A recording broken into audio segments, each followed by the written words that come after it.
स्वागत है आपका अश्वनी सी। नमस्कार मित्रों, आज चर्चा करेंगे अमेरिका की एक फर्म मॉर्निंग कंसल्ट, जो दुनिया के कमोबेश हर देश के जो बड़े लीडरांस हैं, वहाँ के राष्ट्रपति हैं, प्राइम मिनिस्टर हैं, नेता विपक्ष हैं या और बड़े लीडरांस जो बड़े पॉपुलर हैं, उन पर रिसर्च करती है कि उनकी पॉपुलैरिटी कितना घट रही है, बढ़ रही है, लोगों में उनके प्रति क्या भाव जागृत हो रहे हैं, एक्सेट्रा एक्सेट्रा। उस मॉर्निंग कंसल्ट की जो लेटेस्ट रिपोर्ट है, जैसा कि कहा जा रहा है कि उसमें भारत के प्रधानमंत्री नरेंद्र मोदी जी की जो लोकप्रियता है वो अप्रैल 2021 में 22% गिरी है। हालांकि मेरी इस बात को लेकर के भाजपा मित्रों से चर्चा हुई। भाजपा का एक रटा रटाया जवाब कि ये सब इंटरनेशनल साजिश है मोदी जी को बदनाम करने की। हो सकती है, क्योंकि 2014 से पहले इसी तरीके के स्टेटमेंट कांग्रेस के लीडरांस भी देते थे। जब भी कोई एंटी कांग्रेस बात होती थी तो तुरंत साजिश हो जाती थी, आईएसआई का उसमें हाथ आ जाता था। डिफेम करने के लिए वर्ल्ड के जो और कॉरपोरेट्स हैं और जो बड़ी बड़ी कंसर्न्स हैं उनके ऊपर ब्लेम आ जाता था। और 2014 के बाद यही रटा रटाया जवाब भाजपा के लीडरांस भी दे रहे थे, परंतु वो एक चीज़ भूल गए। इसी गलती से आज कांग्रेस खात्मे के कगार पर है। जिस तरह कांग्रेस ने कभी भी किसी सच को स्पष्ट नहीं किया, केवल विपक्ष पे थोपा, अपनी जिम्मेदारियों को अवॉइड किया। मोदी 2 में जो भाजपा के प्रवक्ता हैं, चाहे वो संबित पात्रा जी की बात कर लिए, सुधांशु जी की बात कर लिए और माननीय कई नेता जो विभिन्न चैनलों पर आते हैं, किसी भी आरोप को स्वीकार न करना तो उनका नेचर है। यही कांग्रेस 2014 से पहले करती थी। दूसरे, किसी भी आरोप को अपनी जिम्मेदारियों से बचते हुए उसको विपक्ष की एक साजिश बताना, विपक्ष का प्रोजेक्टेड बताना। याद हो, किसान आंदोलन के दौरान एक सो कॉल्ड टूल किट आई थी, अमेरिका से स्पॉन्सर्ड हुई थी। वर्तमान में फिर एक टूल किट चल रही है।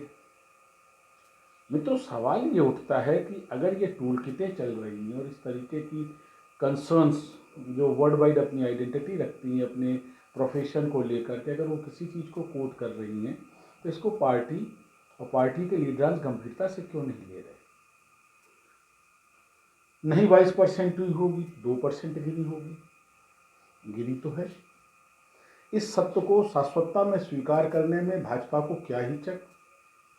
कहीं मोदी जी को उनके साथ के लीडरांस, उनके साथ के सहयोगी उसी तरह मिसगाइड तो नहीं कर रहे जिस तरह कांग्रेस को मिसगाइड किया जाता रहा? सोचिए, कमियां नहीं होती तो 57 साल अनवरत सत्ता पे शासन करने वाली कांग्रेस आज अपनी पहचान को बाध्य है। इसका मतलब कांग्रेस ने कहीं ना कहीं जनमत जनभावों को नकारा। आज कमोबेश वही स्थिति मोदी सरकार में उत्पन्न हो रही है। मोदी के सहयोगी मंत्री विभिन्न विभागों के, मोदी समर्थित पार्टी भाजपा के विभिन्न राज्यों के नेताओं और मंत्रियों की नीतियां, नीति आयोग का जनता जनार्दन को इग्नोर करके केवल कॉरपोरेट के लिए नीतियां बनाना, कई बेसिक फैक्टर हैं। हो सकता है इनकी वजह से माननीय प्रधानमंत्री की लोकप्रियता में कमी आई हो। फॉर एग्जाम्पल, 4.5 साल के उत्तर प्रदेश सरकार के शासन में, 4.5 साल होने को जा रहे हैं, 7 बार बिजली की दरों में बढ़ोतरी, सप्लाई सुविधा उतनी नहीं सडेड होती, कोई सिटीजन चार्टर का इम्प्लीमेंटेशन नहीं है, घंटों रिपेयरिंग के लिए आप चिल्लाते रहिए, पर ये बिजली कंपनियां अपनी मनमर्जी से ही काम करती। पर 7 बार बिजली की दर बढ़ाई गई और फिर इस बार 10% रेगुलेटरी चार्ज बढ़ाने का प्रस्ताव चर्चा में चल रहा है। तो वो आम आदमी जिस पे इस तरीके से अतिरिक्त आर्थिक बोझ डाला जा रहा है, क्या शासन से प्रसन्न होगा? आप बार बार, आज भी मेरे मित्र हैं भाजपा के बड़े नेता हैं, वो आज सुबह से मुझको 4 वीडियो भेज चुके। कहीं मुस्लिम पुलिस पर अटैक कर रहे हैं, कहीं मुस्लिम नारा लगा रहे हैं और पीछे केवल एक लाइन लिखी होती है, ऐसा ही आपके साथ होगा, ऐसा ही आपके साथ होगा। तो ये दिखा करके जनता को नहीं जीता जा सकता है। जो भय का माहौल आप बना रहे हैं, अगर आपकी नीतियां अच्छी होंगी, वास्तव में जन कल्याणकारी होंगी, तो निसंदेह जान लीजिए आपको किसी भी इस तरीके की मार्केटिंग की जरूरत नहीं है। मेरे कई भाजपा के साथी, आप उनकी पोस्टें देखिए, 15 जने पोस्ट डालते हैं और 8 की लैंग्वेज सेम होती है। ये IT सेल का प्रभाव है। अपने को केवल मढ़ना और कहीं घूम फिर करके हिंदू फैक्टर को लाना, हिंदुओं में एक डर का माहौल बनाना, ये मैं मानता हूं कि 74 साल हिंदुओं की बात करने वाली कोई पार्टी नहीं थी। वो भाजपा के रूप में एक विकल्प मिला हिंदुओं को, इसलिए हिंदुओं ने खुल के समर्थन और सहयोग और शासन सत्ता भाजपा को दी। लेकिन उसके एवज में भाजपा ने क्या दिया? ST पर बिल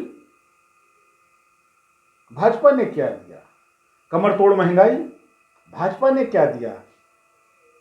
तथाकथित विकास के नाम पे एक्स्ट्रा ऑर्डिनरी टैक्सों की वसूली।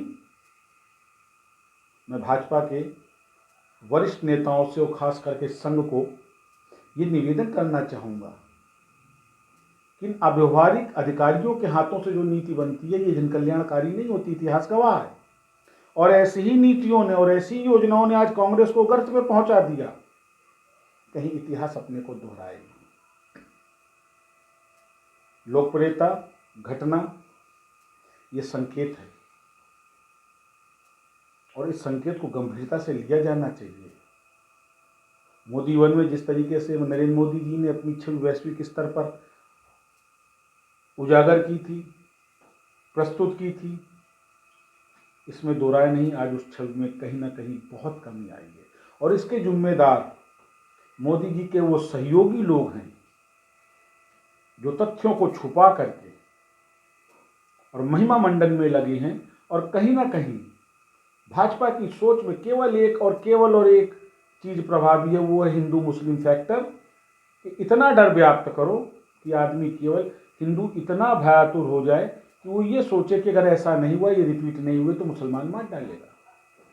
और उधर कांग्रेस, सपा, इस तरीके की पार्टियां वो मुसलमानों में भय व्यक्त कर रही हैं कि अगर वो एक ना हुए और उन्होंने उनको अपना नेतृत्व न दिया तो हिंदू उनको मार डालेगा। क्या ऐसी स्थितियों से भारत का वास्तविक विकास होगा? क्या ये चूक संवैधानिक है? एक गंभीर प्रश्न हमारे और आपके लिए। हम आप ऐसे ही चर्चा करते रहेंगे। आप हमारा चैनल सब्सक्राइब करिए और मित्रों हमको लाइक करिए। नमस्कार।